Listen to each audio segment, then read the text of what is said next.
All right, welcome everybody to the Backyard Professor Live. I have Benny Hinrichs with me, who is a very talented musician. He is a linguist par excellence with Latin, having studied for 79 years. Well, wait, not 79, but you have been doing some research in the fantastic classic literatures of antiquity for the last while. It seems to be a passion of yours, and you and I have been talking behind the scenes, sharing some stories and ideas and parallels with man, we've been looking into you mostly have been looking into the epics and the classics of the Greeks and the ancient Mesopotamians and Assyrians and Babylonians. And the reason we called this show, did Moses plagiarize Plato? No, we did that deliberately. Plagiarism is a modern idea, of course. We're both well aware of that. Just so our audience knows, it's clickbait, and you guys fell for it. So now you're going to have to listen to Benny expound on what I consider to be some very intriguing evidence that indeed whoever it was that put this Hebrew Bible together did not do it in a vacuum. Would that be fair to say, Benny? Yeah, I mean, if there's one takeaway from this whole thing, that would probably be about it. That there's a lot going on here. Yeah, and our society, our culture. I've got a friend, Trevor Luke, who is a professor down at Florida State, and he is a Roman historian, and he has said that the colleges just don't require learning Greek or Latin or hardly any other of the ancient languages anymore. Everybody's turned to business courses because the only thing that makes you happy is money. And then when you waste your life trying to make it all the time, you get to the end of your life and you realize, I have completely wasted my life chasing something that I don't enjoy. And they don't know anything. So you are an exception because you seem to me to be enjoying music, literature, language, and the Backyard Professor. Yeah, the cherry on top. Oh my, what a personal plug. That's almost embarrassing. Okay, let's say hi to everybody. Dan Vogel. How are you, my friend? Doug, Vincent, Newton, Lemos, Peter Higgs from down under, Tim Rathbone, good to see you. Patty Cake, hello, my darling Patty Cake. And who else have I got? I know I saw some. Yes, Eddie Guerra and Alan Zabriskie. Yeah, he's the other one I saw. All right, you guys. So we got a few folks here. My puppy's kind of hurting tonight, so if I kind of look to the side, you okay, buddy? If I kind of look to the side and disappear for a minute, I'm trying to take care of my puppy. He's hurt his leg. I don't know how, but arthritis. So anyway, so you've put together a lot of information, and fortunately, you put them together in very nice slides. If you want to pop them up here, and we'll jump right into this. Absolutely. Senate House, hello from Washington, D.C. I have a message for the Senate House. I think you people need to pull your heads right out of your butts and start worrying about the country instead of yourselves, but that's just my opinion. But welcome anyway, Senate House. I fully expect to see a contribution here, so you're rich enough, you can afford to give us a few $1,000, pop it out, and give us a shout out. That'd be great. Stephen Shepard, Eddie Guerra, good to see you guys. Okay, so let's get started with this, Benny, because we've got a lot to go through. First, before I get started, though, how did you get involved in all this research and study in antiquity that is so fascinating? What's your interest in this? Where does that stem from? So I'd say that from my own antiquity, I've just been interested in ancient things and origins, etiologies. Where did everything come from? Like, how does the puzzle that is the universe all fit together? And growing up in the church, you're essentially told like, "Hey, here's this puzzle, and if you put it together, then you be happy forever." Um, and for me, it was kind of like putting the puzzle together, and I hit a point, and I was like, "Where are the rest of the pieces?" And Oh, and for yeah. a long time, I wouldn't even let myself think about it. But then eventually I was like, well, if I'm going to be honest with myself, then I need to try to get information from every possible source and weigh it by its own merits. And, that's just opened up a humongous world for me. And it just keeps on going, just keeps giving. Nice, nice. Well, we've got some very interesting materials. Why don't I just kind of let you take over and you show us some of your wonderful, fun, and interesting discoveries? Sure. So, the title of the presentation is Hellenistic Hebrew Bible. We have over 100 slides here, so probably not going to get to them all today. And the basics of it is we're going to go through and just look at a ton of parallels between Greek writers and Greek myths and what we have in the Hebrew Bible. I think a lot of people are aware of parallels with the Greek Bible. And by that, I don't mean the Septuagint, I mean the New Testament. But Okay, because like it's composed in Greek, and so people are, or at least people who are into scholarship, they're aware that there are at least some Greek influences. sure. But I think that a lot of people are unaware of the Greek influences on the older portions of the Bible, the pre-Christ portions of the Bible. And I just want to say this up front. Several podcasts that I took a lot of these cues from. Myth Vision with Derek. Oh, yeah, Derek Lambert, Yep. Gnostic my buddy. Informant with Neil. Oh, yeah, he's fun stuff too. And History Valley with Jacob. And So History Valley. Yeah. Oh, well, you're certainly watching the good stuff. yeah, Yeah. so most of the stuff that I say here, you'll be able to find like videos about it on those channels if there's like any specific thing that you want to dive into more, because we're going to Yeah. kind of like speed through a lot of this. And then also a little caveat at the first. Who let the dogma out? I just want to make it clear that I'm not here to say that everything you've ever heard is wrong. You just have to listen to me, and if you don't, then weeping, wailing, gnashing of teeth. Like maybe you'll go somewhere with fire. Maybe it'll be dark. I don't know. Um, I'm not here to say any of that. I'm just here to say let's take these very interesting pieces of information and add it to the discussion. I like the idea a lot. And there is a lot of the discussion to add to because of those other podcasts who are doing such outstanding work. So, yeah, Yeah. very good. I'm excited. If that's where you're getting your cues from, then we're going to be on the right trail here, I do believe.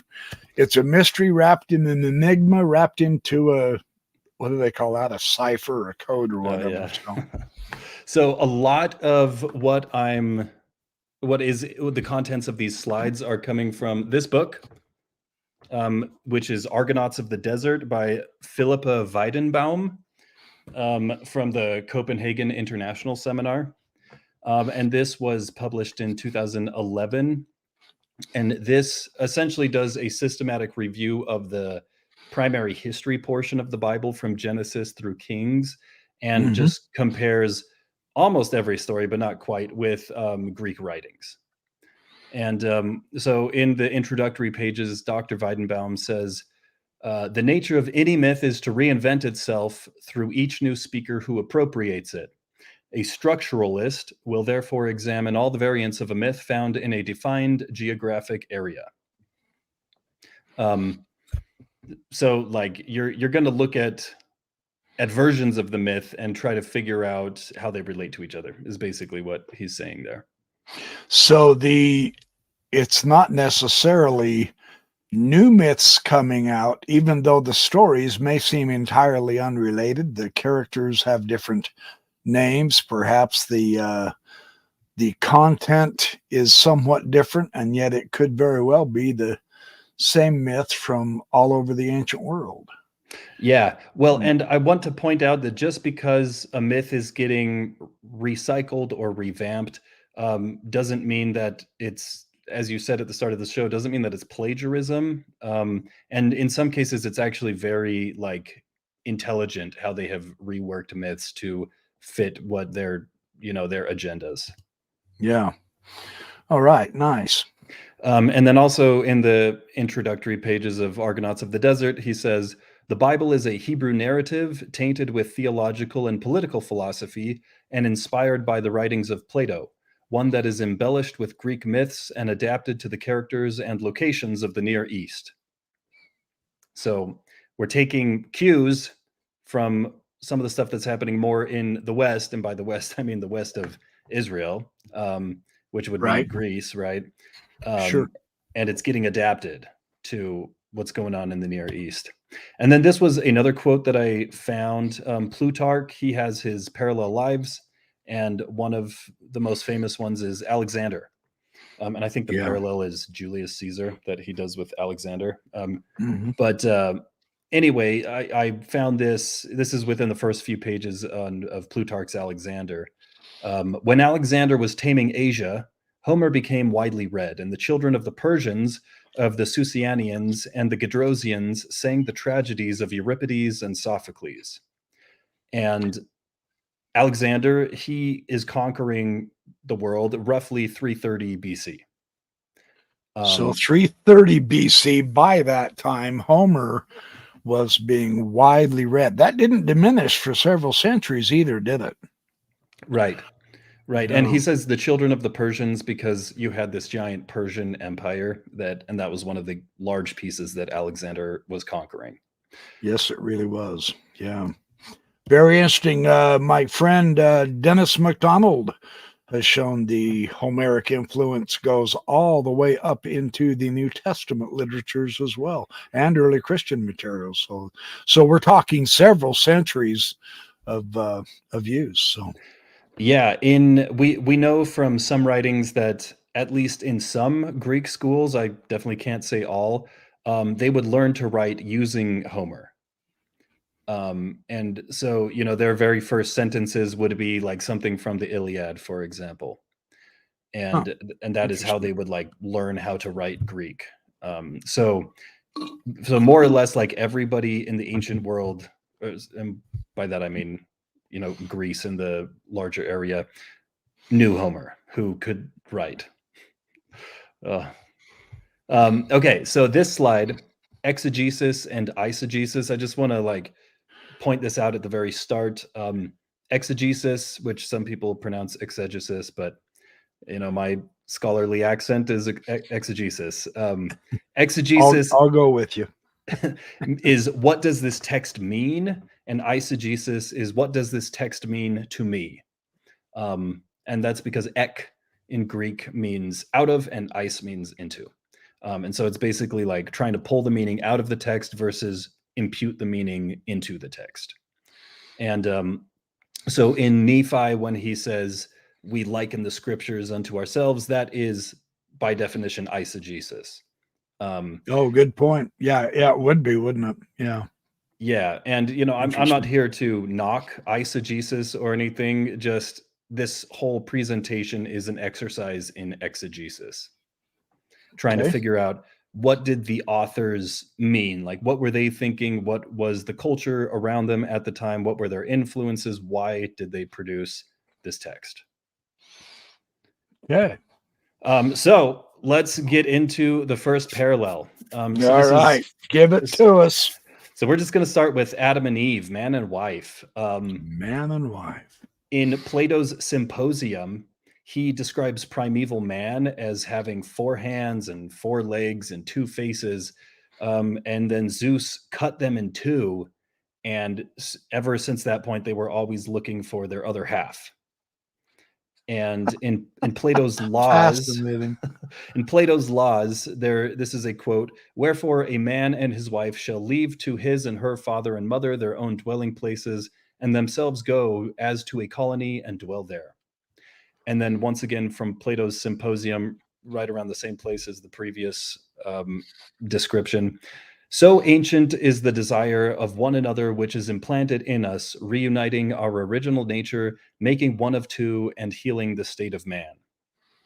And then in Genesis 2, we get, "And the rib that Yahweh Elohim had taken from the man, he made into a woman. The man said, This at last is flesh of my flesh. Therefore a man shall leave his father and mother and be joined to his wife, and they shall become one flesh." Pretty similar in sentiment, isn't it? Yeah. So except for that part about the androgyne. I've read and heard about that before. I mean, wow, could you imagine what we'd look like if that was to ever be restored? I wouldn't mind having 4 arms, but still. Yeah. So this one I don't think is crazy interesting, because obviously reproduction is like one of the most basic facets of life, and so it makes sense that just cultures all across the world would have some sort of mythological veneration of reproduction and, you know, couples, pair bonding. But here is I won't read this whole quote from Symposium, but here's a little more. You can go look up the whole thing. It's not crazy long, not one of his longer writings, but I'll just read this part down near the bottom. "Human nature was originally one, and we were a whole, and the desire and pursuit of the whole is called love." Yeah, so I just think the whole Symposium is interesting, because in the Genesis account, basically all we get about being husband and wife is, "And you shall twain be one flesh." And it doesn't really like expound on it that much more. We get a ton more around it and what that means, and like the sentiments that people have toward that in Plato. But this Greek view seems to be taking that pretty cotton picking literally. They shall twain be one flesh. Yeah, they were actually cut into and separated. Very interesting. So it must have been after they were separated that Eve had that apple. I'm just saying, you know. Yeah. So speaking of Eve, since we're, you know, here, what is the root of evil? How could you do that to her? Clever. Gotta do some Hail Marys to fix that one. So in Greek mythology, Zeus has 2 urns. And this is described in the Iliad, one of evil and one of good. Pandora, the first woman, is given to Epimetheus as wife.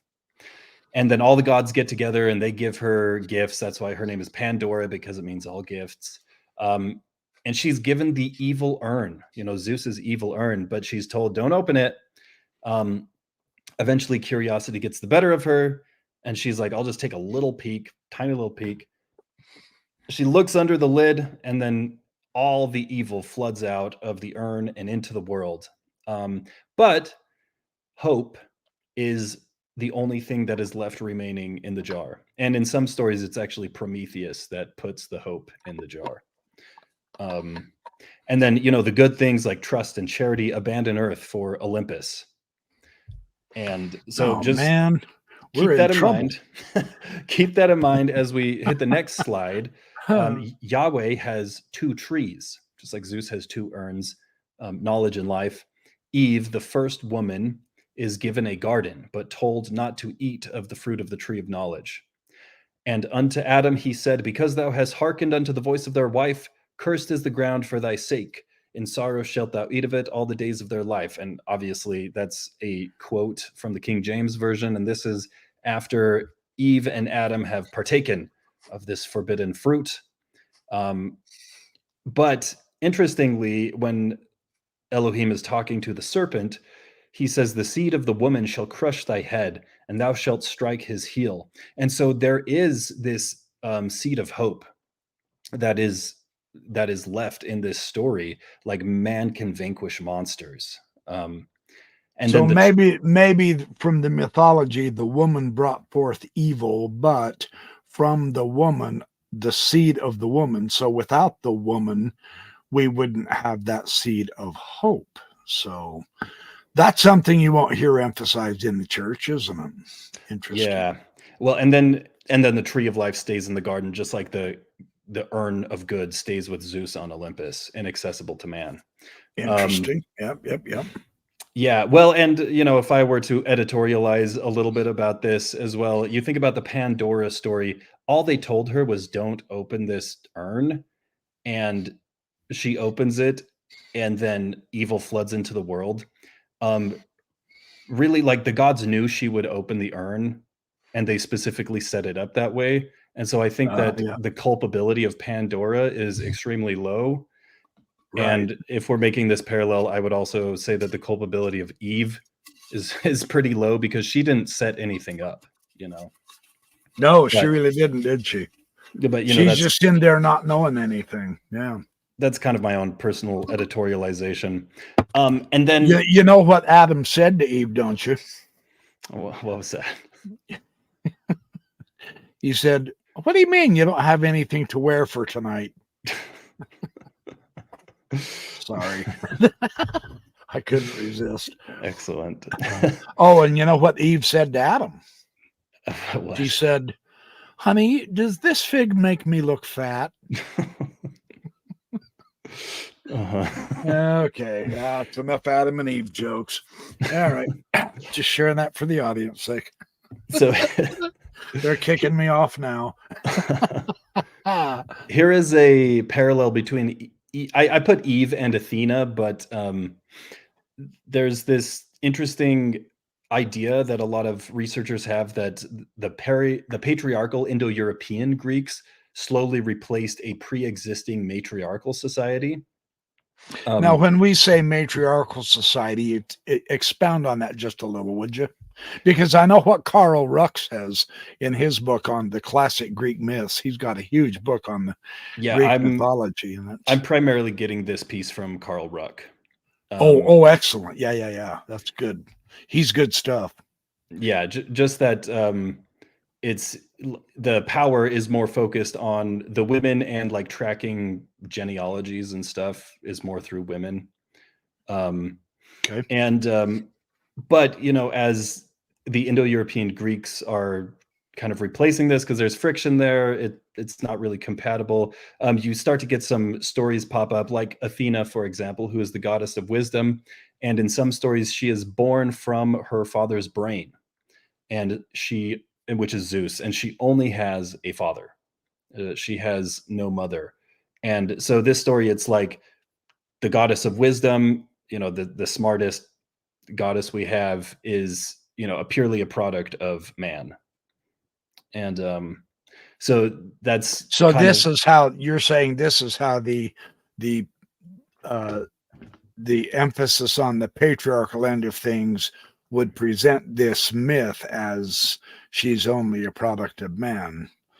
Because some of the older myths now, and of course we're talking the Indo-European Greek. Well, the Indo-European Greeks go way back, but there are many ancient mythologies that say the entire universe was birthed from the mother. So, I mean, without the matriarch, none of this is here, including Mount Olympus, where the gods dwell. So there's kind of I think if we would get back to balance, there's kind of a balance with the patriarchal, matriarchal as like a coin.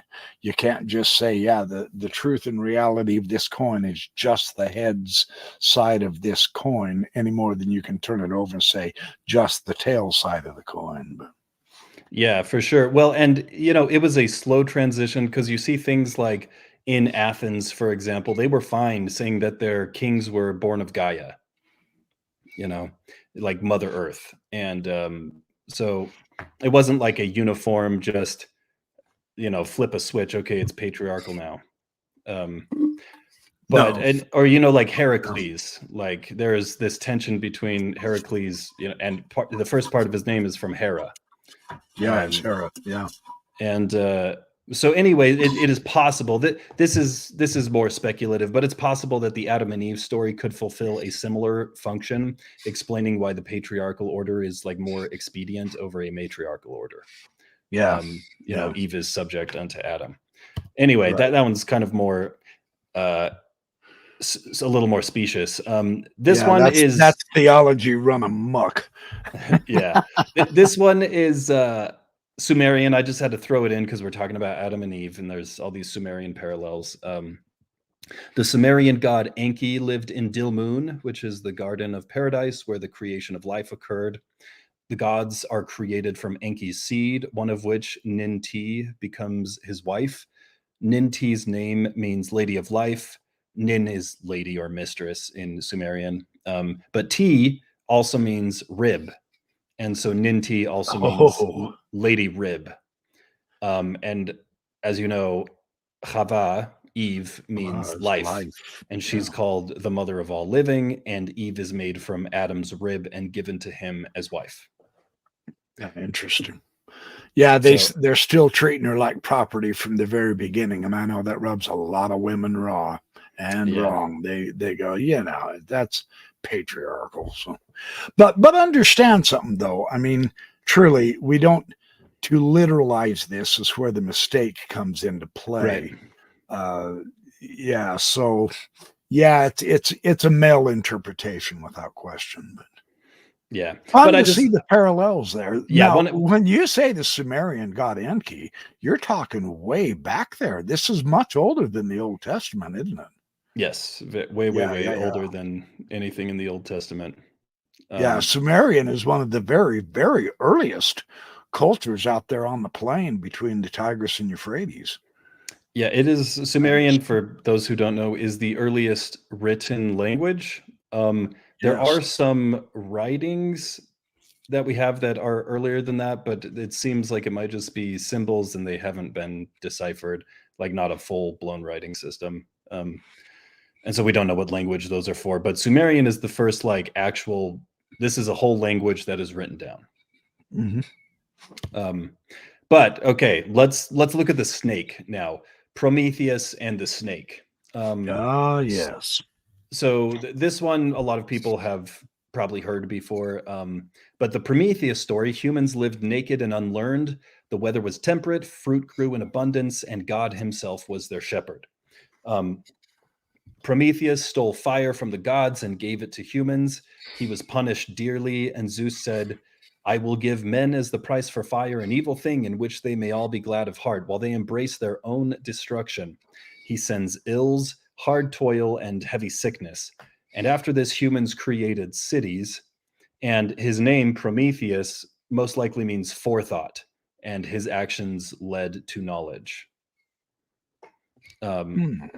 So, very, very interesting, because that's basically what the snake does,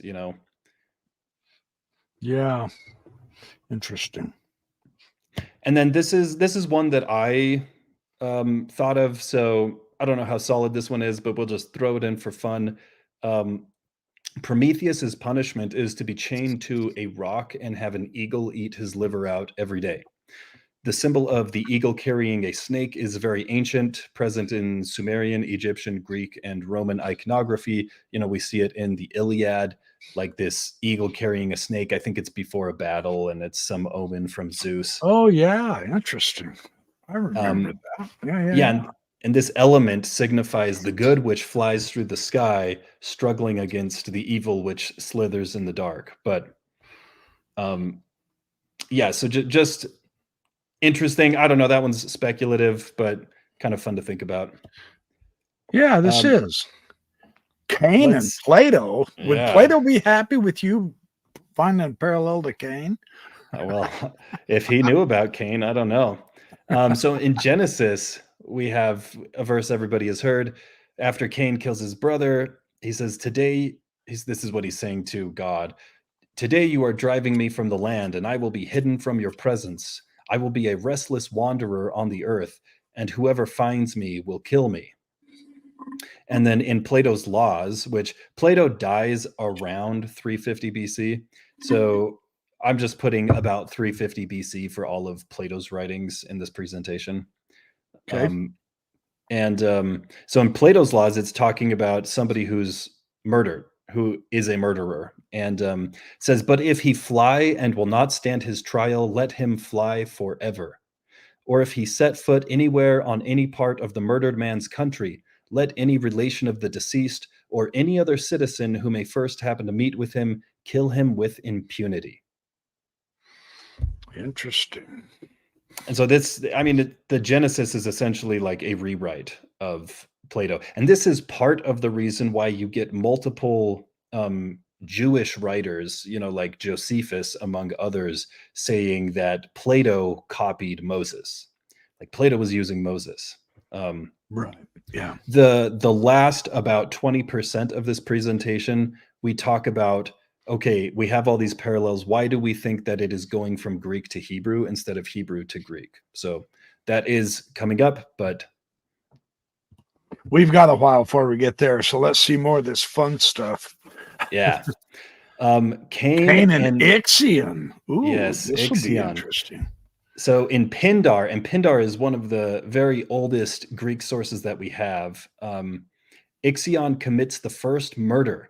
He is shunned by humans, but offered refuge on Olympus by Zeus. And in the Iliad, Ixion has a descendant named Caeneus. Holy cow. Or Cain. Holy Cain. And then from Genesis, Wow. "And Yahweh said unto him, Therefore whosoever slayeth Cain, vengeance shall be taken on him sevenfold. And Yahweh set a mark upon Cain, lest any finding him should kill him. Like Zeus, Yahweh gives protection to the first murderer." Now, I'll tell you what. Who do they think they are? Judge, jury, and God? Oh, wait. Yeah. So we have another parallel, Cain and Alcmaeon. Alcmaeon kills his mother and wanders restlessly across the earth. He finally finds a spot of land, settles it, and names it after his son Acarnus. This is from Thucydides from the 400s BC. Mhm. Cain becomes a fugitive and wanderer after killing his brother. He finally finds a spot of land, settles it, and names it after his son Enoch. Mhm. So just interesting. They both kill a family member, wander restlessly, and then find a new land, settle it, name it after their son. Yeah, interesting. Okay. Okay, floods. This is a kind of big section from Plato's Timaeus. He says, "As for those genealogies of yours, which you just now recounted to us, Solon," and Solon is the mythical founder of Athens. Mhm. And democracy. Yeah. Yeah, "they are no better than the tales of children. In the first place, you remember a single deluge only, but there were many previous ones. In the next place, you do not know that there formerly dwelt in your land the fairest and noblest race of men which ever lived, and that you and your whole city are descended from a small seed or a remnant of them which survived." Kind of like the Jews being the chosen people, the Yeah, children of Yahweh. yeah, descended from a And fair that's and in noble Plato. race. Yeah, that is in Plato. And so obviously one of the big themes of the flood is depopulation. That is maybe the biggest theme. Sure. So do we find any parallels to that in Greek mythology? Well, I mean, No. the whole Iliad and Odyssey, that whole epic cycle is because Zeus basically decides, I'm going to depopulate the earth. And the method that he uses is the Trojan War. And this brings an end to the age of heroes. You have all these like demigod type people, and basically a ton of them get killed in the Trojan War. And then after that, people are just kind of normal. And that's part of the explanation for like, well, why don't we see like big, crazy Heracles type people anymore? It's because Zeus specifically was trying to like kill off all these demigods. Off all of them. But yeah, we see in Cypria by Stasinus is that one of the motivations is to reverse overpopulation. In Hesiod's catalog of women, like I said, he wanted to destroy the demigods. because the children of gods shouldn't mate with mortals. And Oh, wait, that's Genesis 6. yeah, just wait till The the next slide. Nephilim. Yeah, listen, anybody who brings up the Nephilim usually gets millions of views. I should have put that in the title, man. Oh, yeah. We could have had 800,000 people watching this tonight. Yeah. And then in Plato's Critias, the flood is, or the depopulation is for punishing human degeneracy. So we have these kind of three reasons that we find in different. And that's definitely and this is later literature. I'm with you, but the Enoch Materials, that's huge in the Enoch Materials. So interesting. Yeah. So this is Genesis 6 verses 1-7. We're leaving out a couple verses in here, but just listen. Yeah, you left out the main word. Where's the Nephilim? You gotta call them by name, man. When mankind began to multiply on the face of the earth, the sons of God came in unto the daughters of men, and they bare children to them. The same became mighty men, which were of old, men of renown. And God saw that the wickedness of man was great in the earth, and the Lord said, I will destroy man. And so what's going on here? We have like three reasons. Like, people are getting too multitudinous. They've been multiplying and replenishing a little too hard. The sons of God, like these angelic beings, are coming into the daughters of men, and they're copulating, and the fruits of those copulation are men of renown, these Nephilim, these mighty men, these demigods. And then God is also like, oh yeah, on top of all of that, everybody is crazy wicked. So we're just going to kill everybody. And so we have these three reasons all packed into the start of Genesis 6, which we find. So in a way, that's quite a condensation. That could be an argument for the Genesis account, which supposedly was authored by Moses, to be pulling bits and pieces of the Greek myth here and there, and instead of making up big long books on each one of these items like the books of Enoch did, condense it quick. Good condensation and editing, perhaps. Interesting. Yeah, this is a tight synthesis of multiple sources that are. You say it so much better than I do. That are separated by centuries. And that's an important point. Separated by century. Each one of those points is a condensation of centuries of ideas. So interesting. Yeah. So continuing on the depopulation vein, Trojan War and Flood are both the catastrophe boundary between myth and history. And I think that this is kind of important because, you think about in Genesis, before the flood, everybody's living to 900 years old, Right. And they have these crazy demigods, these men of renown. What do you make of that? I've often wondered, not often, but I mean, I've sometimes wondered, why is that? Have you ever studied anything on that? What's the point of living 900 years and then all of a sudden, bam, almost overnight, we only get to live to be 75 to 100? Yeah, so this is me just spitballing, so take it with however many grains of salt you have on hand. Just don't hit me in the eye with it. Yeah, but my guess is that people have like aspirations of immortality, and so it is nice to think that humans can live to like 1,000 years old, or in the Sumerian king cycles, they're like more than 1,000 years old. I think if I remember right, they'll be like 30,000 and stuff like that. But then you have to have this question of like, well, why isn't it happening to anybody that I know? And so you basically create this distinction of the age of myth and the age of history, like people now, and it's like these aspirations that people have, and then asking like, well, why is it not happening today? And so it's kind of like a manifestation of what people want to be. That would be my guess. Yeah, well, I mean, quite frankly, if I knew it could be done with good health, like I've been blessed with up to my first 60 years or whatever, if my next 10 or 15, 60-year periods, I could remain this healthy and all that. Oh, hell yeah, I'm all for living old. Absolutely. Disease-free and being able to keep my sanity in mind so that I can read all these wonderful books several times and all. Oh, heavens, yes. I'm all for living 200,000 years, but it's got to be in a healthy state. Don't just wish for longevity. That's one of the famous ancient fairy tales, that the fairy godmother, the human who wishes that fails to specify in good health, and boy, do they have a miserable time. But, monkey's paw type situation. how Yes. interesting. So anyway, there is a Greek flood myth. Deucalion.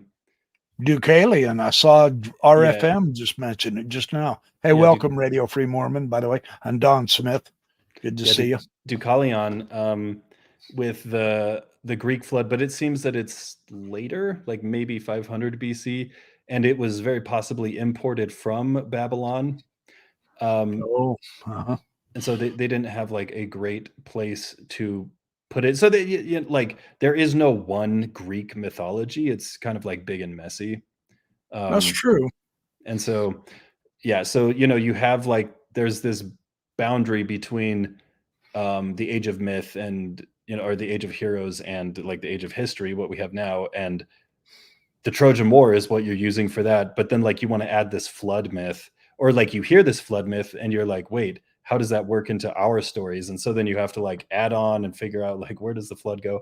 Anyway, so that's what they were doing.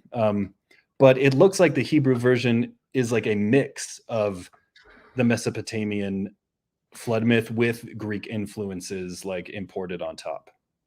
I want to quickly shout out to my very good and dear friend, Troy N. How are you? Thanks for making it tonight. We've been trying to reconnect now for years, so here's to you, Troy. Thanks for showing up. Hey, a Mormon News Roundup here. Hey. Good.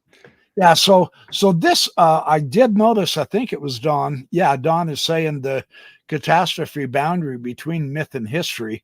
That's what I've been considering after hearing Dr. John Lundwall, and I've had him on here talking about this too. So when was that dividing line? I'm not sure if there's a hard, fast era time-wise. I mean, you can't specify down to, yes, that happened in 543 BC.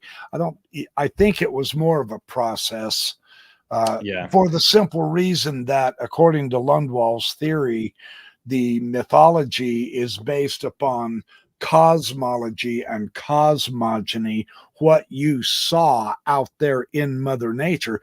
And the only television the ancients had were the magnificent stars up in the sky at night. Yeah. They don't get to watch the Reacher series like we do with Alan Ritchson, which is in its second season, by the way. Yes, I'm one of those that watch that stupid stuff. Yeah, although I would say that for a number of cultures that the Bronze Age collapse probably was a big influence on this like mythological boundary. That would be inevitable, wouldn't it? Truly. And that was about, who was, I never did look up that author. I said I was going to look up that author. There's a new book, 1187 BC, about the collapse of the Bronze Age. He's got a whole bunch of very cool YouTube videos too. Look him up. I never did find it, but anyway, yeah. So so this is the Noah and Deucalion, just kind of like put side by side. Zeus, appalled by a particular human sacrifice, decides to flood the world. Deucalion, aided by his father Prometheus, survives the flood in a wooden chest with his wife Pyrrha. After 9 days, they touch down on a mountain. When they exit, they give thanks to Zeus. Humanity spawns from them. They have 3 sons, and their son Orestius plants the first vineyard. Well, that's pretty good. I would say, interesting. Yeah. So there's, but then here's another thing that I think is very interesting is translating polytheistic myths into a monotheistic context. And so we have the Sumerian flood myth. The god Ea warns Utnapishtim, and the chief god Enlil sends the flood. In Akkadian, which is more or less the same, the god Enki warns Atrahasis, and the chief god Enlil sends the flood. In Greek, the god Prometheus warns Deucalion, and the chief god Zeus sends the flood. But in Hebrew, the god Yahweh warns Noah, and the chief god Yahweh sends the flood. And so to me, the story appears less cohesive when you're trying to adapt this to monotheism, because you have the same god that both saves and destroys humanity. And in a polytheistic context, when you have competing motivations between gods, it makes more sense that, because like Enlil in the Sumerian one, he's enraged when humans survive the flood because like he was trying to kill them all. How interesting. Yeah. So in that regard, the Hebrew really is fundamentally the unique myth there, with the God warning and that same God destroying. Yeah, because you can't say, it's like Joseph Campbell pointed out in his discussion with Bill Moyers. He said all of the ancient cultures and countries were, oh, that's your God? Yeah, well, your God corresponds with our God here. And that God is very similar to our God is here. But you can't say Yahweh is like Zeus or Yahweh is like Baal, even though he did become the storm god like the god Baal. We'll get into that. But so it seems to me like the Hebrew is trying to fundamentally be unique and different to separate themselves from all the other types of, how do I put it, the philosophy of the mythologies, the mythologers who are putting these stories together to try to explain their understanding of nature, is how I would put it. Yeah. And if I were to kind of like condense what you just said, I would maybe say that Yahweh syncretism is anathema. Gosh, you really do say it way better than I do. I'm just going to shut up and let you talk. Yeah, that's a great way to put it. Yeah. Very well done. Or heresy, heretical. Yahweh syncretism is heresy, whereas in these other modalities of theism, it's it's a green field. They wouldn't stone you to death for claiming that. Oh yeah, well that God is like no. In Judaism, God is incomparable. So interesting. Yeah. So then, continuing with Noah, after, there's this classic story where he gets drunk, and obviously he can only get drunk because they planted that vineyard and made wine, just like Deucalion's son. But then we have this interesting story from Greek mythology where you have Uranos, which is the sky. He lies on his wife Gaia, the earth, bringing night. And there's a whole lot that leads up to this. So between these two lines, but his youngest son, Kronos, castrates him. And then Kronos has an older brother named Iapetos. And this is from Hesiod's Theogony, which is one of the oldest Greek writings we have, from about 700 BC.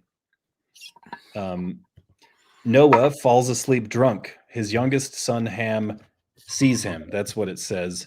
And then Noah wakes up and it says he knows what his son has done. And like every time I've read that verse, you're like, what does that mean? And then he curses Ham's son Canaan, which is weird, right? Ham has an older brother named Japhet, and the Hebrew homonym Japhet is the Hebrew homonym of the Greek Iapetos. Now, homonym is that they sound similar. Yes. Right? Yeah. Homo means same, and nym is name from Greek, basically. So as you can see, this makes a lot more sense if you're trying to adapt this Greek story into like your Hebrew context, but you're passing it through like a morality filter almost. And so like the story just doesn't make a ton of sense when you read it in Genesis. Makes more sense when you're like, oh, they're copying from Uranos. And then this is kind of an aside. This is not Greek, but so we say Ham in English, but in Hebrew it's Ham, with that like pharyngeal fricative. Mhm. And in Egyptian, Chem means like majesty, and it's used to refer only to Egyptian kings, not foreign rulers. But pronounced the exact same Chem also means slave in Egyptian. How And interesting. Mm. in Genesis 10:6, Ham is Noah's son, is the father of the Egyptians. Yeah. But Canaan, the son of Ham, is cursed. And when this happens in Genesis 9, the Hebrew word for slave, which is ebed, is used 4 times. And kana in Hebrew means to be humbled or subdued, Canaan, Canaan. And the Canaanites are later subdued by Israelites and slaves are taken. So, like to kind of summarize this, Ham's son Egypt becomes the king, Ham, and his other son Canaan becomes the slave, Ham. Interesting. And so Yeah. when I read this, it was just in some article about wordplay in the Bible. Mhm. I feel like the whole thing about like Noah, it's like his son Ham who does something you don't really know what, and then he curses Ham's son. He doesn't even curse Ham. It's like weird, but when you like get this wordplay in there, then it makes a lot more sense. Interesting. Yeah. Interesting. In Deuteronomy 32:8-9, and this is especially from the Dead Sea Scrolls reading. It says, when El Elyon apportioned the nations, when he divided humankind, he fixed the boundaries of the peoples according to the numbers of the sons of El. Yahweh's own portion was his people, Jacob his allotted share. So this is El Elyon basically means like the Most High God. And it's saying when El Elyon like divided up the nations and he's like setting the boundaries of the nations, he gives Yahweh the people of Jacob. And then in Plato's Critias, it says, in the days of old, the gods had the whole earth distributed among them by allotment. There was no quarreling. Hephaestus and Athene obtained as their common portion this land. Same principle. No kidding. How Yeah. interesting. So basically, the exact same thing is happening.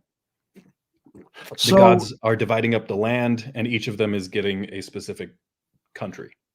yeah, this this El Elyon, this reminds me of when I was reading, I believe it was Mark Smith on his the origins of polytheism in ancient Israel and stuff like that. The El Elyon. Now the Hebrew, that's the Hebrew translation. This, according to the biblical scholarship, is given to the Canaanite, actually the high god in the pantheon, in the council of the gods, if you will, was El, and he's the one that has that image of the old man, bearded guy, long gray haired, sitting on a throne in the sky, twiddling his thumbs, doing nothing, while the women are doing all the work out there in the universe, sweeping up the dust of the Milky Way or whatever. But this El Elyon was the father of Baal, and Baal was the son who came and helped destroy the enemies of El Elyon.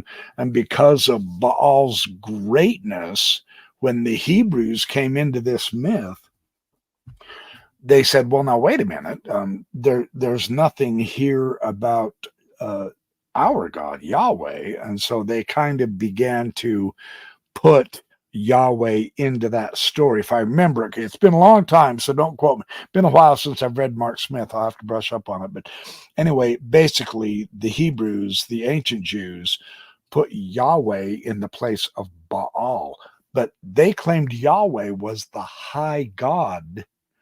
And that's where the Hebrew subjectivity of the mythology and the telling of the myth came into play, because we know Baal was not the high god. He was the son of the higher god. Although El Elyon or El he didn't do a whole lot.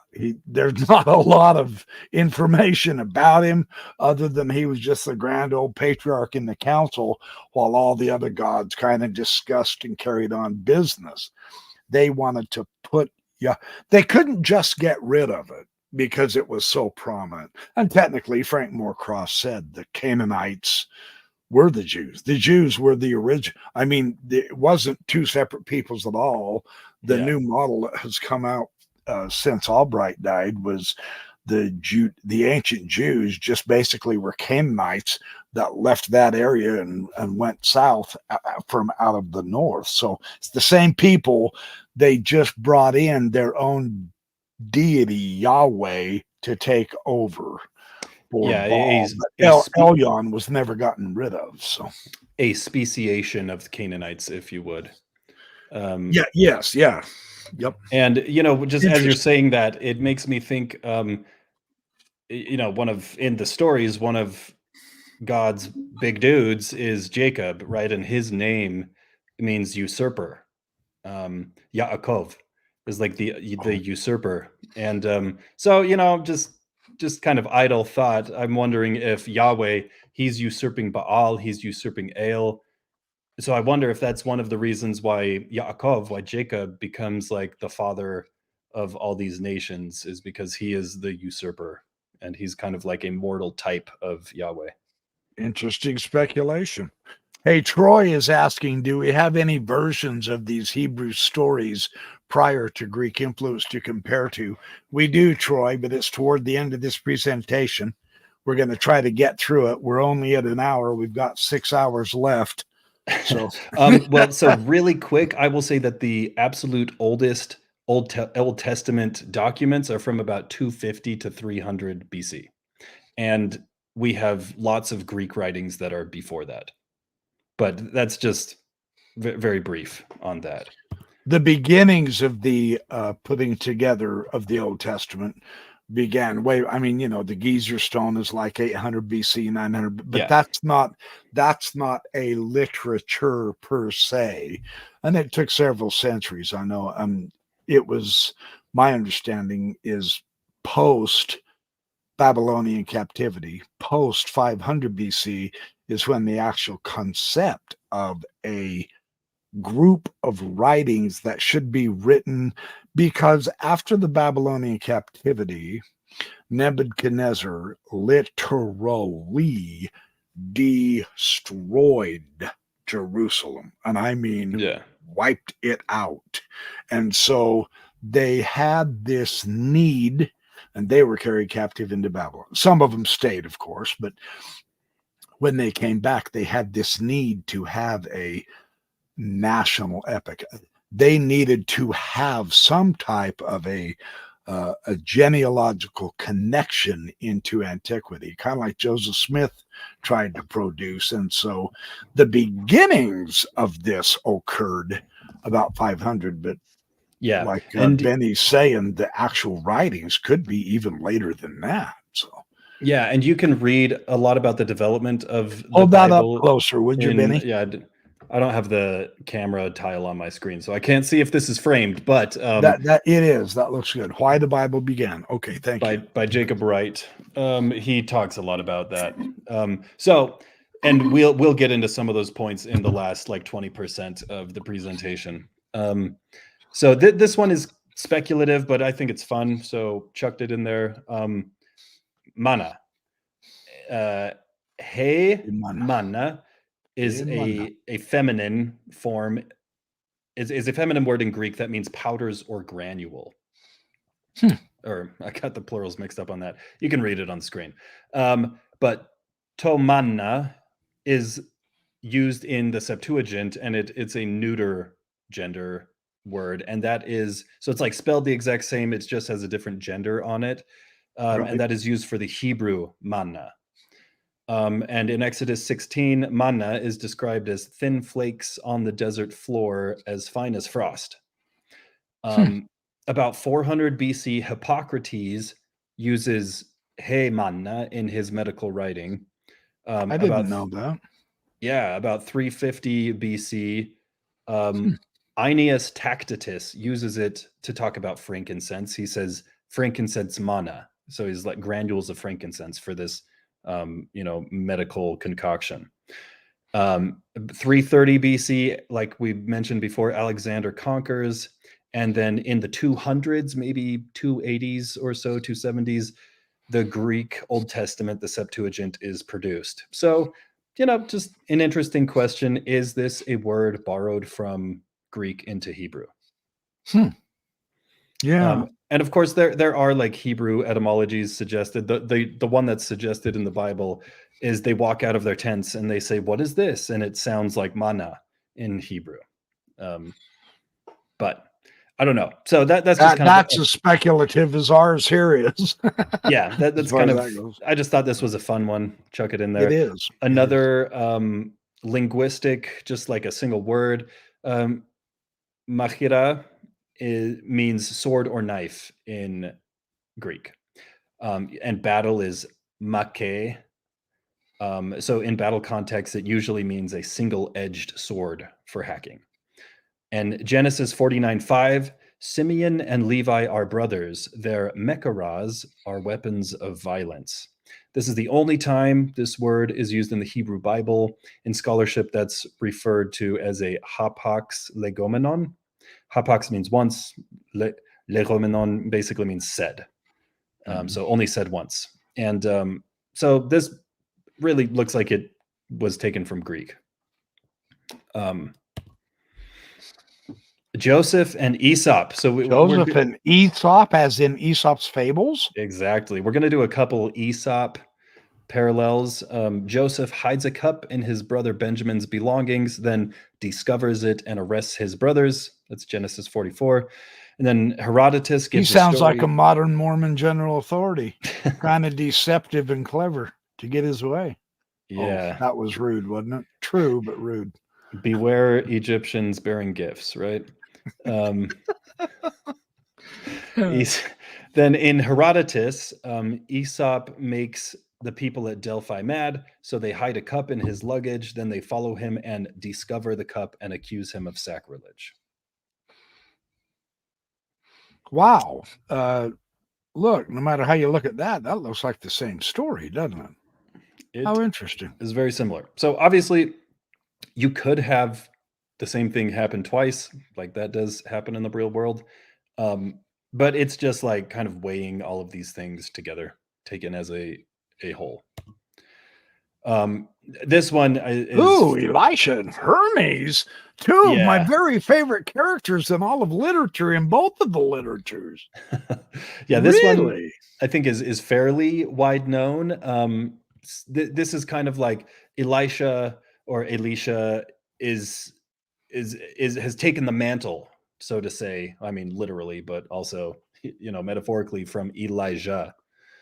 And he's going to come out and do some miracles so that everybody knows, like, okay, this dude's the real deal. And so there's this story where this woodcutter is cutting some wood, as you do, and his axe head flies into the river. And then Elisha comes over and he throws a piece of wood into the water, and then the axe floats to the top and the woodcutter retrieves it. Perfectly scientifically explained. Yes. And in Aesop's fables, there is the story of the woodcutter who loses his axe in the river. And you got to remember, at this time, like, there's no Home Depot, there's no buying another axe. Like, this is, this is the dim days of the Iron Age. Like, making an axe is like expensive, costly, and difficult. Yeah. So he loses his axe in the river. Then Hermes. But remember, Nephi made the steel sword of Laban piece of cake, 600 BC. So he also have superior technology in the Book of Mormon. So he also made an entire seafaring vessel with all the nails and stuff. But absolutely. Hermes floats up. He comes along and he floats up a golden and silver axe. And the woodcutter's like, no, that's not mine. That's not mine. And then finally Hermes is like, tee-hee, okay. And then he floats up the original. And then the woodcutter is like, perfect. And he takes it. And then Hermes is so impressed that he gives them all three. However, that's an interpretation too, because look at it from the woodcutter's point of view.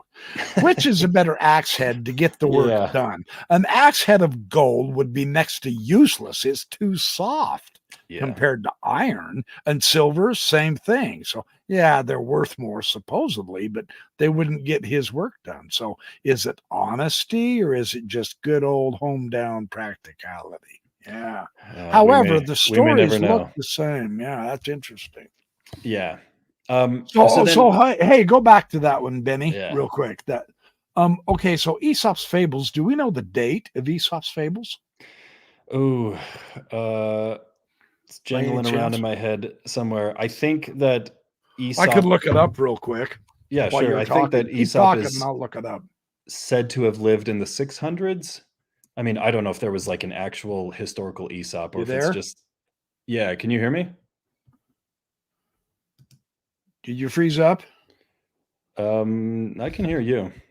Oh, here we go. Sorry. I did that again. I pulled out my. Yes. Mechanical errors. I was saying that I believe Aesop is said to have lived in the 600s. Aesop's Fables, 6th century BC. Oh, okay, 500s. I don't know if there was an actual dude named Aesop or if it's just like a collection of, pithy sayings, kind of like proverbs or whatever. But so I don't know if all of these stories emerge in the 500s or what, but just another parallel. Yeah. Okay, so let's get into some child sacrifice. Everybody, you can't get through the Bible without some child sacrifice. Well, you can't, can you? Especially the New Testament. Well, Old Testament too with Isaac. Yeah.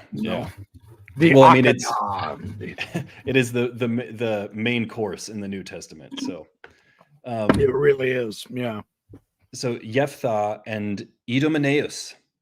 So Jephthah, this is a story from Judges. He's one of the judges of Israel, not really a judge, just like a random dude who decides to take power. Idomeneus, is that how you pronounce that? Sorry to interrupt you. Idomeneus. I've heard it pronounced Idomenus. Oh, I haven't looked up the Idomenus. actual No, it's just kind of fun to figure out how these are pronounced. We're both probably right and wrong. It's just kind of interesting to hear other people pronounce them. I like it. We could definitely look up the emphasis for the ancient Greek, but I did not for that one. I didn't either, so it's all good. We're having fun. Yeah. So Jephthah, he's the judge of Israel, and he's like, we just really need to win this battle. Like, I just hate the Ammonites so much. Like, Yahweh, if you help me win. And, you'd think he'd do something reasonable, but he's like, I'll sacrifice whatever comes out of my front door when I go home. Like, oh, okay. And then he goes home and bada bing, bada boom. The first thing he sees is his daughter, and he kills her, sacrifices her to Yahweh.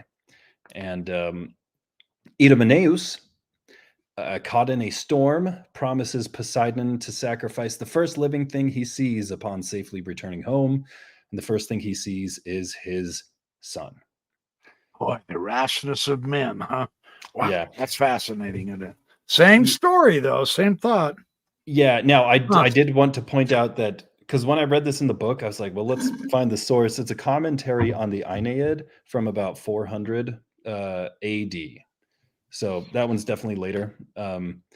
But like commentaries on the Aeneid or, the Iliad and the Odyssey, generally they're not coming up with a ton of original stuff themselves. They're like repeating a lot of stuff that they've heard. So the story itself that Servius says is probably older, but I don't know how much older. Interesting. Similarly, in Pseudo-Plutarch from about 200 CE, we get the story of Meander, and this is where we get our word meander, because kind of like go back and forth slowly like a river. So Meander, he's waging war, and he promises the mother of the gods, which I think is Cybele in this case, that he would sacrifice the first that came to congratulate him. First thing. His whole family showed up. And it turns out to be his son, his mother, and his sister. Zooks. Holy cow. And he sacrificed them, then jumped into the river, which was then called Meander. And I actually ended up writing the Wikipedia article on this De Fluis book by Pseudo Plutarch because I just kept looking into it more and more, and I read like the whole thing. Oh, And no kidding. So you wrote, I'll go read that, the Wikipedia yeah, article on that. Oh, how cool. yeah. And there's like 50 rivers or something that it talks about, or I could be wrong on there. Anyway, it was just like a shocking amount of them all got their name from somebody committing suicide in the river. So Fascinating. I don't know. I'm sure most of those are not true, but it's just kind of the story. Yeah. Okay, let's flip over to Abraham. Never heard of him. Father of multitudes, right? Yes. And in this case, we're comparing Abraham and Hinrichs. And so there is a story about Hinrichs, and where three gods, Zeus, Poseidon, and Hermes, take human form and visit the old man Hinrichs. And Hinrichs, he takes every pain to be hospitable, even killing his only ox to feed them. Once he realizes they're gods, he's like, holy crap! Like, we gotta give him the goods. And then the gods recognize his piety and they grant him a request. And he says, my wife is dead and I'm an old man, but I would love to be a father. And the gods take the ox hide, which he killed, which he slaughtered, and they inseminate it. All three of them stand around and do, whatever gods do. Wow. And then they bury it. And then it says 10 months later, this is in the Ovid version, 10 months later, Orion is born. I think that there are other versions where they have him urinate on the ox hide. So, but regardless, just remember some of these facts as we flip to the next page. Yeah. In Genesis 18, I knew that sounded familiar. Oh boy. Genesis 18, Yahweh appears as three men to the old man Abraham. I think he's like 90 or something at this point. Or maybe he's 100. I can't remember. Abraham goes to lengths to be hospitable, including slaughtering a calf. The men / Yahweh tell him that Sarah will bear a son. And this is after he's old and he hasn't really been able to have children. And the text swaps between they and Yahweh 5 times. And then Sarah later, a few chapters later, gives birth to Isaac. Huh, same story. Yes, very, very similar. And also you'll notice like Yahweh appears as 3 men, and the other story, it is 3 gods appearing together. It is 3 gods, yeah. And it just, when you read it, it does not make sense because it's swapping between they and Yahweh, like they and the Lord, they and Yahweh. So is this one of those other issues between the polytheism and monotheism type thinking that was beginning to clash at this time? Yeah, I coined a word that I call monofitting. And this is like taking a polytheistic story and trying to fit it onto monotheism. It's monofitting. And yeah. Yeah, and so you can get some, you have to pull out some of the stitches and maybe add some new fabric in order to make it work. Yeah. So let's keep going with Ovid, our boy Ovid. And Ovid, his Metamorphoses, it's in the first decade of the Common Era. So theoretically, Jesus is alive at this point. He's, he hasn't done the whole teaching the people as a child at the temple yet, but he's alive. Okay, interesting. And that's when Ovid publishes Metamorphoses. But he's collecting ancient stories and making them into very flowery poetry. That's basically what Metamorphoses is. It really is too, isn't it? Yeah. And it was one of the most beloved of books then too. And honestly, it really was. There are some awesome translations of it as well, where you read it and you're just like, wow, that is a really cool way to think about that. Yeah. And just how it describes like the sun coming up and stuff. It's like some good poetry. But so we have this story from Metamorphoses, Baucis and Philemon. And we're just keep the story of Lot in mind and Lot's wife as you're hearing about Baucis and Philemon. Okay. So Zeus and Hermes they go to this town and they go to all these doors, and everybody just is like, no, get out of here. And there's no hospitable people in the whole town. And they're like, we're going to knock one more door.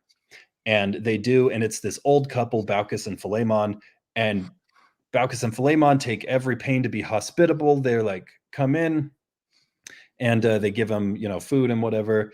And then the gods, Zeus and Hermes, they're like, hey, you know what? I'm a level with you. We're going to destroy the entire city. So flee up this mountain. And so then the couple, they're fleeing, and then they look back and they see that their city has been destroyed with a flood. And then the gods grant them a request, and they request that when they die, they may die together. And when they die, they get turned into a tree together. So Lot and his wife are the only ones in Sodom and Gomorrah to show the two angels hospitality. So these two angels get sent from Yahweh, and Lot and his wife, they're the only ones in the whole city who are hospitable. The angels command them to flee to the mountains, and then the city is destroyed behind them. And when Lot's wife looks back, she is turned to a pillar of salt. How interesting. So that's not such a unique. Well, the idea, the theme is not one of a kind, is it? It is not. And but I wanted to point this out. So Hinrichs and Philemon, these stories kind of like in order. We get the first one where we have three gods, Zeus, Poseidon, and Hermes, visiting Hinrichs, which leads to the birth of Orion. Yahweh as three men visits Abraham, which leads to the birth of Isaac. But the Bible like passes this story through a moral filter, kind of like the Uranos and Noah story. And Right. because it doesn't allow Yahweh to inseminate an ox carcass. And so this is another like little mono-fitting bugaboo. Interesting, yeah. And then Zeus and Hermes visit Baucis and Philemon, who are the only ones in the city to offer hospitality and the only ones to escape the city's destruction. And then two divine beings, two angels, visit Lot, who was the only hospitable one in the city and the only one with his wife to escape the city's destruction. But then let's keep going with Ovid, okay? Okay, Lot and Orpheus. What a mix here. You probably know the Orpheus story. Absolutely. His wife dies, Eurydice, and Orpheus, he's despondent, like he cannot be consoled. So he goes to the underworld and he strikes a deal. He like plays some harp, sings some songs. And then Hades and Persephone are like, all right, that was some, that was pretty hardcore. You can take your wife back as long as hey, you have a chance then, in case this ever happens to you, because you are really good with music too. So you can play your music to the gods. Yeah. Yeah. Keep it in the back pocket. So his wish is granted, but only if he doesn't look back before the surface. There's always that condition. Right? He's climbing and climbing. He's almost to the top, but he just can't take it. He's like, is Eurydice actually behind me? And then he turns around and she's right there. And she says, oh, my husband, like, I'm dying for one last time. Or I can't remember. Ovid puts it in some beautiful line, and then like her voice is just like echoing and he just like stares into the darkness. But and then right at the throw of victory, man. Yeah. This reminds you of Gilgamesh and the plant of immortality, right at the edge of victory, and it slips into the water. Snapping. The snake eats it. Yeah. And that's why the snake becomes immortal. Oh man. Snatching defeat from the jaws of victory, as they say. That just ticks me off. Yeah. Poor old Gilgamesh. So in Ovid as well, and this is just reading the same book, but further along, we have the story of Myrrha. Myrrha lusted for her father, the king Cinyras of Cyprus. She and her nurse plotted to get him drunk so she could sleep with him. and she did so for 12 nights before he discovered her ploy. And then she fled and turned into a myrrh tree. And then later, I guess she turns back. Later, she gives birth into the god Adonis. Fascinating. And then, of course, this is a good old one of the weirdest stories in the Old Testament, right here. Yeah, just some good old family fun. They bought it like a 12. They bought a 12-seat van, and they were like, "Man, what are we gonna do with this Oh thing?" my, that's bad. Yeah, gives a new meaning to sister wives. But so the daughters of Lot desire to bed their father, and then they plot together. They get their dad drunk on multiple nights, and then they both sleep with him. And Lot unwittingly sires Moab and Ammon. And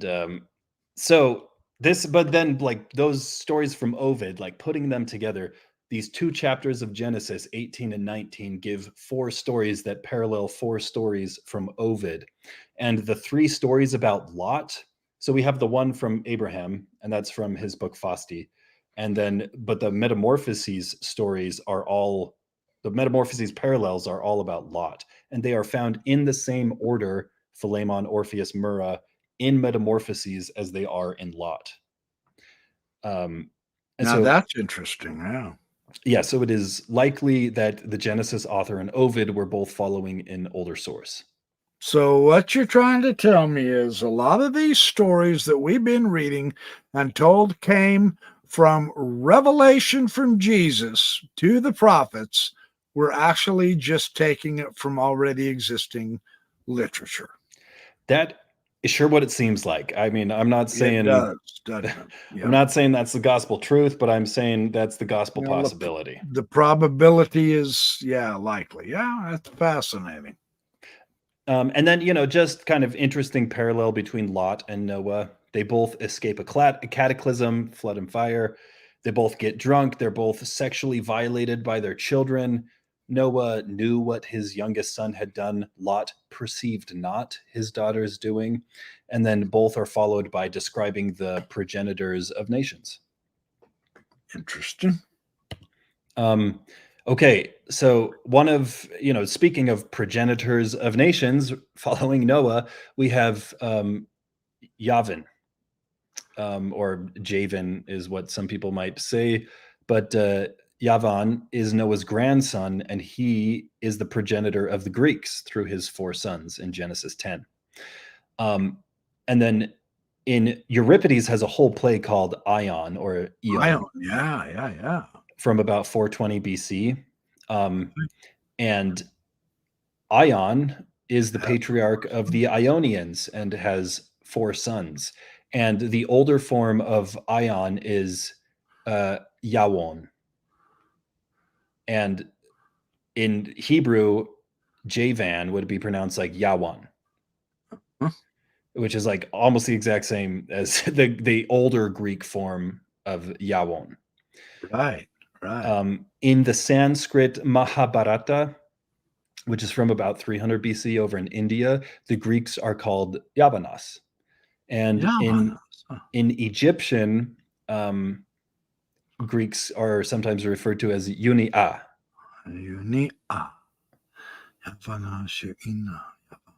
How interesting. And of course, through times, we would expect differences to arise. I mean, that's what we see in literally every language. So, those are pretty close, though. That's cool.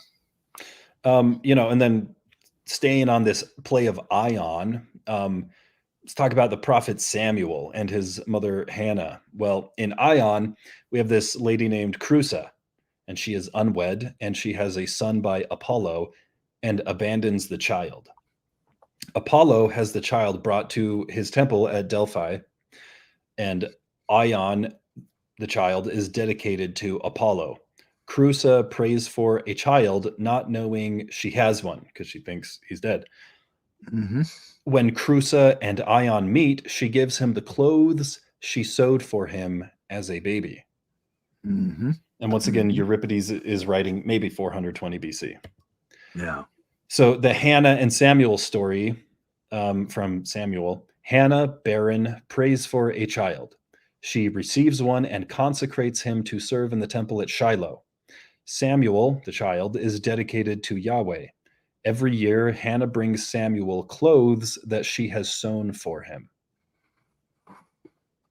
Very interesting. Looks like the same story to me. Like Don Smith is saying, gospel plausibility is that everyone was telling the same stories, just different character names. How Yeah. interesting. So there must have been something that was pretty important to them about this idea of being barren and then praying for a child. You know, I mean, even the Virgin Mary, she's not barren. She's too young. She's virgin, right? Mhm. So this whole thing is it's a man's ideal of a woman. Well, there's definitely part of that in it, Somewhat. although I would also say it's just like basic survival. Like if people aren't having Sure. kids, then everybody's going to die. Right. And, you know, just contributing to society. Like they don't have the same level of healthcare. The demographics of the Roman Empire, approximately 1/3 of all children would die before 1 year old. Yeah, that's About pretty rough. 46% would be dead by the age of 5, and about 48% dead by the age of 10. Oh, wow.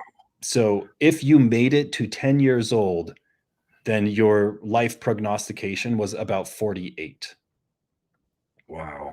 And about I'd have been dead a long time ago back in the Roman Empire.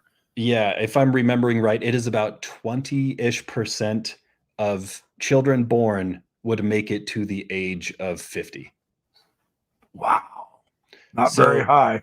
Yeah, so, you know, having children is kind of a big deal because, like, if you don't have a lot of kids, like, society is going to collapse and everybody's going to die. But so I think that, well, see, if today's Chinese in the 1970, according to Peter Zion, if they would have just read the Bible and understood this stuff, they wouldn't have made that one child per couple in the 1970s because, well, according to Zion, they're disappearing. They're not going to exist in another 25 years. They don't have anybody to replace the generation. Yeah, China also has another issue, which is that it's not just that they had one child, it's that they wanted one male child, and so they would kill a lot of the female fetuses. They did, yeah. So that multiply compounds their lack problem. of foresight. Yeah. Jacob and Acrisios. Who is this Acrisios? Yeah, Acrisios, and he has a twin, Acrisios and Proteus, and these little boys, they fought in the womb. Oh, there's a familiar story. Yeah, they're pugnacious. Yeah. After a defeat by Acrisios, Proteus fled the land. They were later brought together and divided the land. Acrisios ruling Argos and Proteus ruling the Tyrans. What does that sound like? I don't know. Maybe the twins Jacob and Esau fought while in the womb, and then after stealing Esau's birthright, Jacob feared murderous retaliation and fled the land. They were later brought together and shared the land, Jacob in Canaan and Esau in Edom. In Edom. Wow, interesting. Yeah, and I imagine that Acrisios and Proteus is probably a lesser known story for most people. So yeah, it would be. Well, Jacob and Esau is a lesser known too. Nobody reads the Bible these days. So. Yeah. So we got another Jacob comparison because Jacob is a kind of a big player. So we have they draw from multiple sources. Well, I mean, he's the eponymous head of the 12 tribes of Israel. So, of course, I mean, So this is Eurystheus is the parallel for Jacob. So we have Alcmena, and she is the granddaughter of Perseus. Ooh, and he's a big character in Greek mythology. Oh, he's huge in Mithraism too. Yeah, very big. So she was to give birth to Heracles, the son of Zeus. Whoa, what an honor. Yeah, Zeus declared that he would make his descendant born that day a ruler. And then Hera, she's pissed off at Zeus because Zeus is always, messing around with other women. Oh, that So, evil, conniving son of a gun. so she goes to Alcmena, and I can't remember how, but she gets them to postpone the birth. And then she goes and Nisipia, who is the wife of Sthenelus, who is the son of Perseus, who, son of Zeus. Hera induces Nisipia, even though she's at like 7 months or something. And then Nisipia gives birth to Eurystheus. And so Eurystheus was born and Heracles was not. And interesting. And Zeus was tricked by his wife out of giving his favored child the blessing. And then Heracles, the favored son, suffers for the deceit. Interesting. Wow. Now, talking about the Bible, Isaac declares that he will give his favored son a blessing before he dies. Right. Rebecca, preferring Jacob to Esau, disguises Jacob with goat furs and has him go before Isaac and pretend to be Esau. Isaac was tricked by his wife out of giving his favored child the blessing. Esau, the favored son, suffers for the deceit. Interesting. That's quite a parallel there, isn't it? Yeah. Very interesting. Talking about the Persian connection, Perseus was the grandson of Acrisios. Eurystheus and Heracles were the grandson and great-grandson of Perseus. Okay. So we get multiple elements. I accidentally said Perseus was the son of Zeus earlier. He's just a descendant. Multiple elements from the same family line are cherry-picked to make Jacob's story. It seems to be what it's like, isn't it? So once again, rather than being a revelation of the actual historical thing that happened literally, we have a creative endeavor to make the literature relevant to a different nation. I'll put it that way. Yeah. So exactly. Jacob and Heracles have some connections too. Yeah. Well, there's a lot of different stories about Heracles, and so there's a lot to pull from. There is. Good point. Heracles visited Thespiae for 50 days, and every night the king sent a different daughter to his bed. But Heracles always thought it was the same woman. Sure he did. I mean, yeah, okay. When Heracles saved the daughter of Laomedon, the king of Troy, from being sacrificed to a sea monster, the king refused to pay the agreed sum of horses, and Heracles sacked the city. Well, he didn't think much of his daughter, did he? What a schmuck. Yeah. Laomedon he's a character. But Jacob in the Bible works for Laban for 7 years to receive Rachel as wife. Laban refuses to pay the agreed sum and instead sends Leah into his bed. Yeah, there you go. Yeah. Which Jacob doesn't realize till morning. How interesting. So this is like two different Heracles stories that are kind of pulled into one to make this story about Jacob and his courting endeavors. Sure. And we know, according to Dennis MacDonald, that many of the gospel authors, really, truly, Matthew, Mark, and Luke, and John. John went more with Euripides, the Bacchae.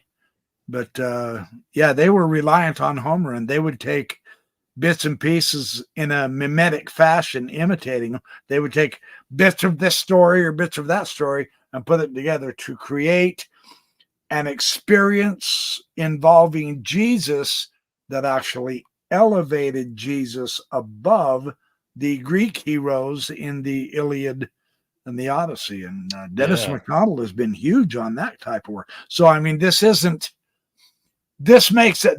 what they did anciently. This isn't an anomaly at all. This is more like how they did it to get their national epics and literature to identify themselves as a coherent people.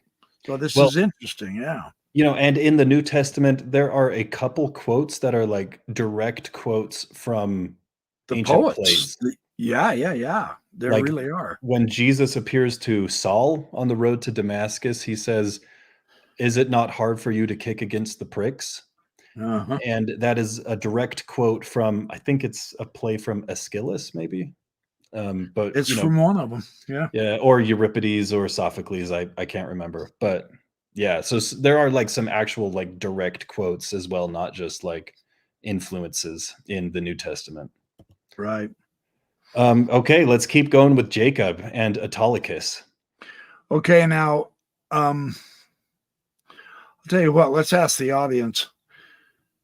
We're approaching an hour and a half right Yeah. now on time.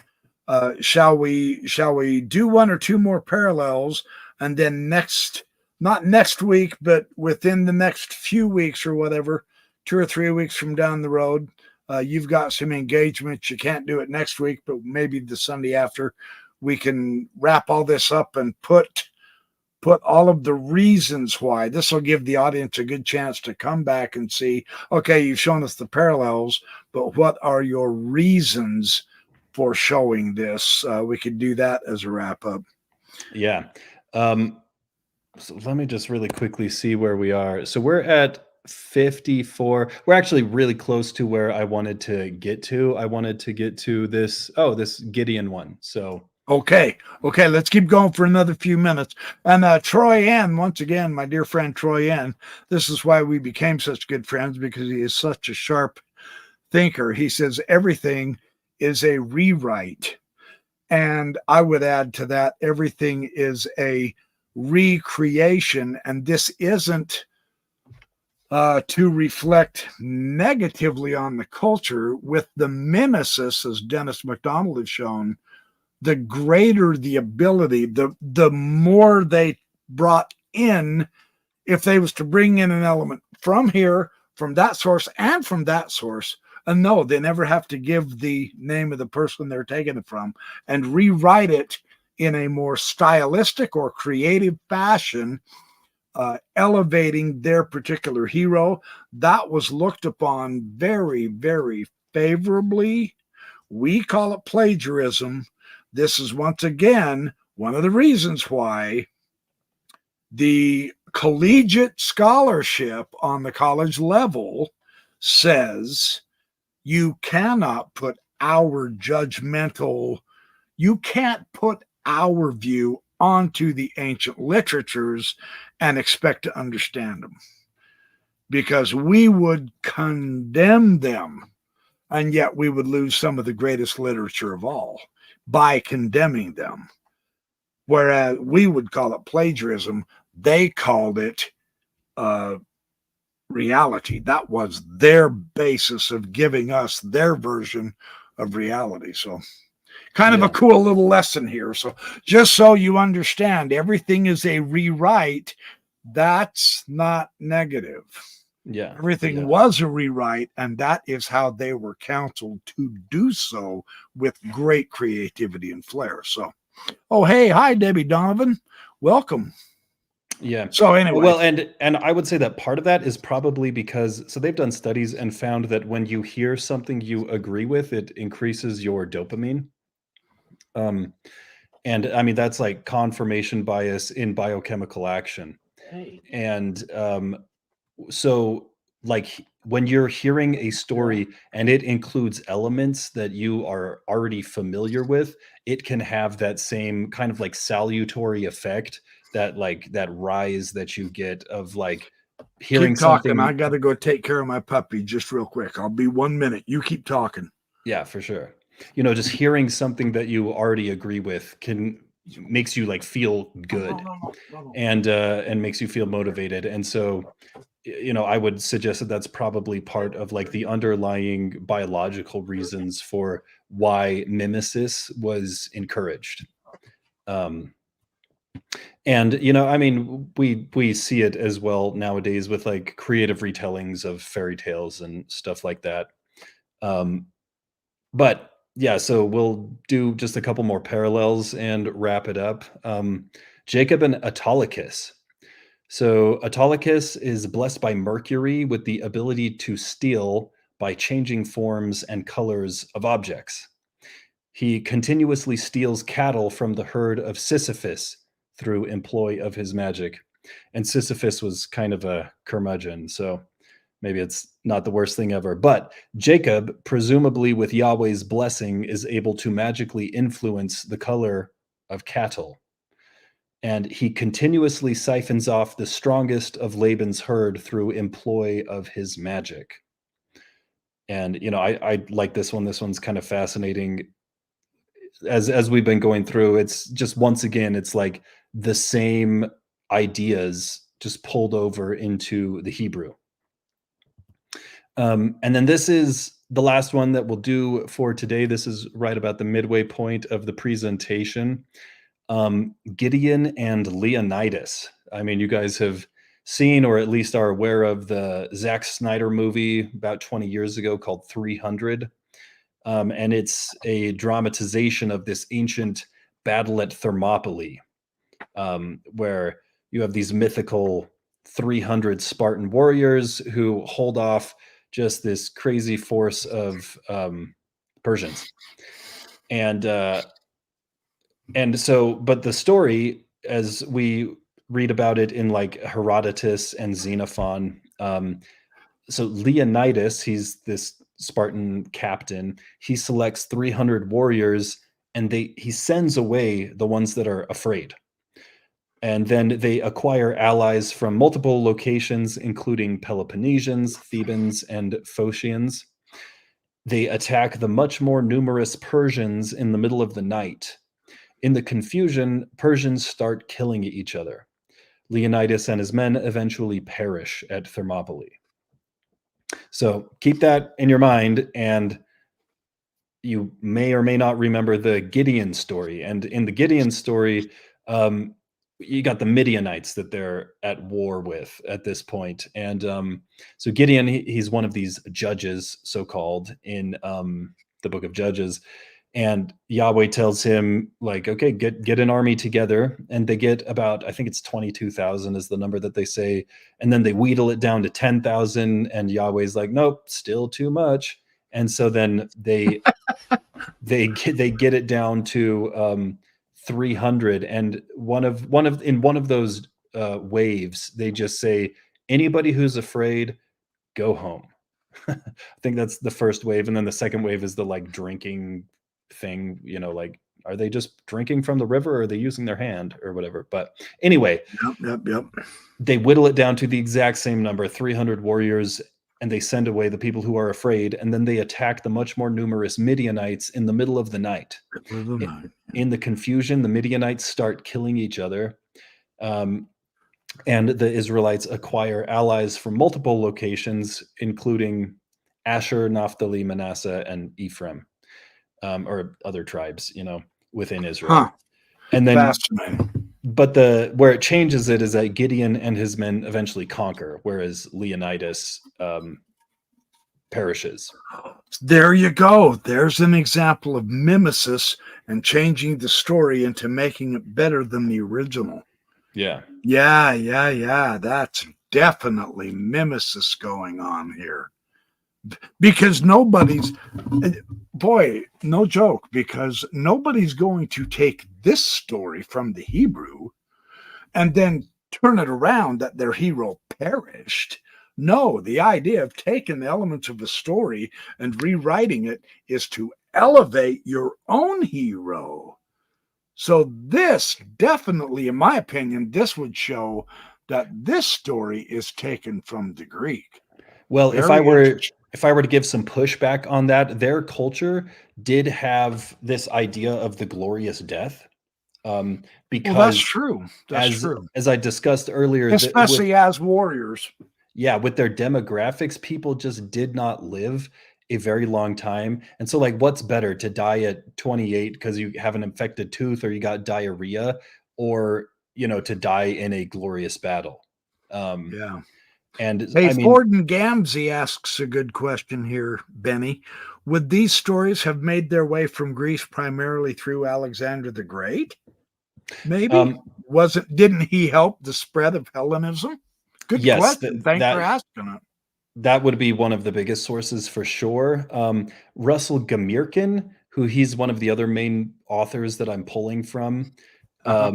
His thesis is that you have the library at Alexander, and the rulers at the time, the Hellenistic rulers, were like, hey, we just conquered all these people, we want to get like their history books, we want to get their law books, we want to like, what are their important books, we want a copy of them at Alexander.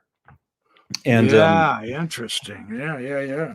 and there is a mythological story of the composition of the Septuagint being that you have 70 elders. It's called Septuagint because that means 70 in Greek. And you have 70 Hebrew elders who are sent to Alexandria. And the story goes that they're put in 70 different rooms and they all write, and they're translating, and when they come back together, all the translations just match perfectly. And then boom, you have the stuff of legend. Just like the 2,000 stripling warriors in the Book of Mormon. Yeah. Not a one was killed. So. Yep. So what Gamirkin says is that he thinks that so that you had all these more scholarly types who, it's been about 50 years since Alexander conquered, and then it was around 300 that there was another, like an uprising put down in the Palestine area. So it's been about 20 years where it's like, okay, I guess this is actually happening. We're actually, Hellenistic subjects.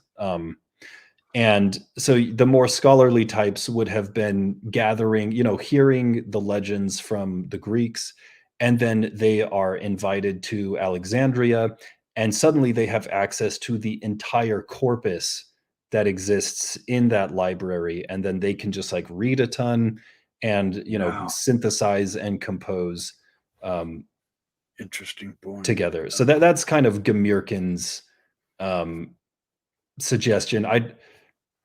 It might go too far, I don't know, but interesting regardless. Yep. But that is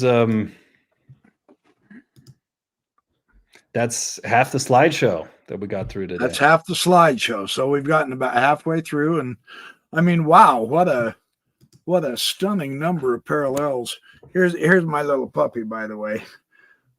This is little Buddy. I better show him. So, hey, Buddy, he's not feeling good tonight. Don't know why.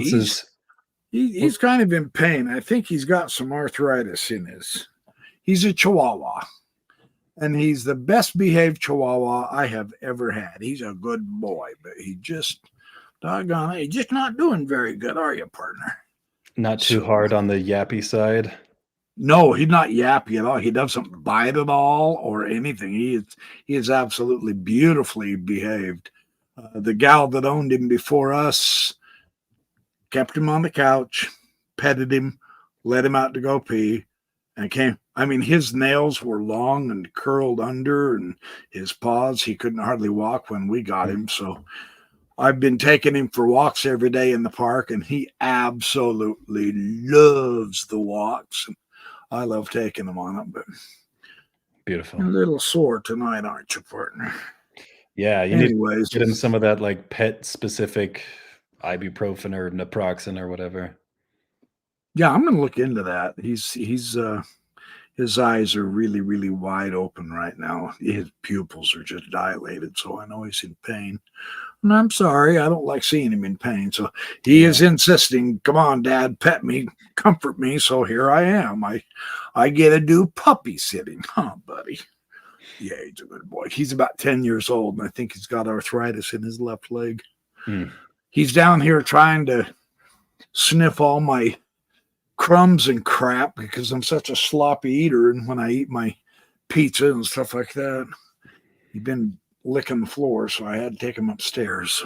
Yeah, he's attracted to the hermetic chamber. He's trying to he is trying to absorb all this knowledge like I've been trying for 50 years. I think he's better at it than I am. Sniff out the pearls of wisdom. Yeah, he's a good puppy. Yeah, so just briefly, next time we have a bunch of stuff about like Saul and David and a really huge comparison between Isaac and Phrixus. I'm looking forward to that. And then some stuff with Exodus and Plato and Plato's laws. And then that's the end of the parallels. And then we get into the whole question of, okay, why Greek to Hebrew and not Hebrew to Greek? And we'll go through and talk about the archaeology and, the documentary evidence and stuff like that. Yeah, this will be fun if we put it off for a couple of weeks. I know you've got an engagement next weekend, but let's plan maybe 2, maybe 3 weeks, whatever, and then that'll give me a chance also. I found some discussion giving both directions, both ways. Yeah, it is a continuing, ongoing discussion that is absolutely fascinating, truly, because here's the catch, and a lot of folks just do not understand this for whatever reason. This is not what this is a negative about.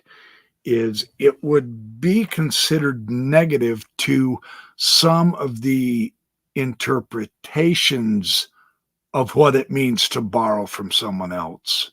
Mm-hmm. But in and of itself, there's absolutely nothing negative about it. This is their reality. This is what they did, regardless of which direction it goes, doesn't change that. Yeah, especially when you as a people are just trying to survive. Exactly. And so, it's fun to, I think if I was to pick a subject just off the top of my head without having doing a whole boatload of study on this like you have, I would suppose that this threatens, no, don't eat that, buddy. Sorry. Don't eat that, little buddy. This threatens theology rather than historical reality or truth or whatever. It's irrelevant to them who's borrowing from who. It's relevant that they're making the stories better and they're acculturating them so that their own people can get benefit from the stories.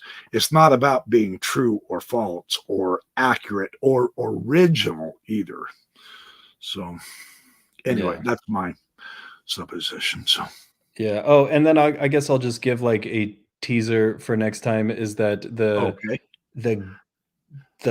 guess for the composition of the bulk of the historical section, like I said, Genesis through Kings, is somewhere between 300 and 400 BC or so.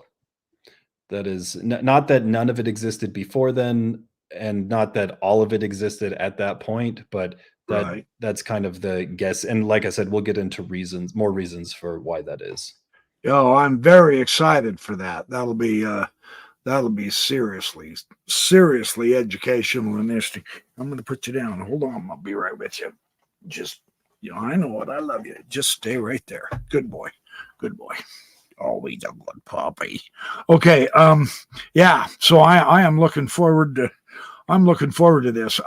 This will also give me a chance to kind of brush up a little bit, and maybe I can purchase one of those books that you've been reading. I want both of them because they look really, really good. And your presentation here tonight, thank you for putting this together. It's been fantastic. It's just been so interesting and educational. So I know my audience has appreciated. They're saying my dog is stealing the show. He is too. Well, that's what you get for being so cute, buddy. All right. Well, okay. So I want to thank everybody for coming in and thank you for your support. It's good to see all you people again and again and again. And so we really appreciate it. And I do want to thank you, Benny.